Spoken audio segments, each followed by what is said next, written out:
Assalomu alaykum, yaxshimisizlar? Bugun yana yaxshi ilova ko'rdim. Sara degan yosh bolalar uchun ekan. Xudo xohlasa foydali ekan. O'shani ko'rib qoldim. Nechaga kirib ko'rsak bo'ladi. Bolalar uchun mana o'zbek tilini tanlaymiz. Ro'yxatga o'tishni bossak bo'ladi. Nomerimizni kiritib, keyin nomer topshirsa bo'ladi, ya'ni kirsa bo'ladi.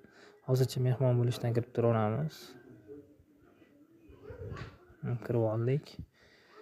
Mana bolalar uchun ekan, har xil videolar, multfilmlar, asosan multfilmlar ekan. Yana har xil ashillaga o'xshagan narsalar topsa ham bo'lar ekan. O'zini anaqa playlistlari ham bor ekan, mana izlasangiz bo'lar ekan. Saqlanib qo'ysangiz bo'lar ekan, saqlab.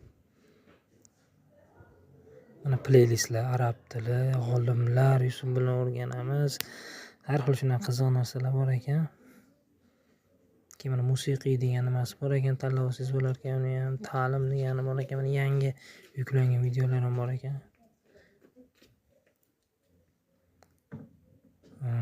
Mana Bek nega uxlab qoldi, yana shunaqa qiziq multfilmlar bor ekan. Endi hozircha boshlanishi menimcha, bundan ham takomillashtirishadi. Mana ta'lim deganlari ham bor ekan.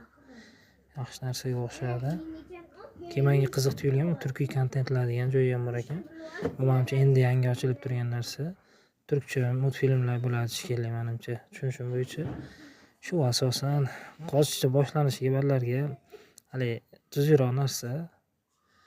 Men Telegram kanallariga ham kiruvdim. O'shani ham hozir kirib ko'rsataman. Mana Sara nimaligi haqida ma'lumot berishgan. Mana o'qib chiqsak bo'ladi. Nimaga mo'ljallangan bolalar uchun dastur, ko'plab kontentlar, har xil narsalar bolalardan ijtimoiy himoya uchun, ya'ni fikriy tomonlama himoya qilish uchun ochilgan videolar ekan. Endi bu men o'zimga qiziq tuyulgani bu Hasanxon domlaning o'zlari ham kanallarida joylashgan ekan. Shu boisdan mana bir ilindim.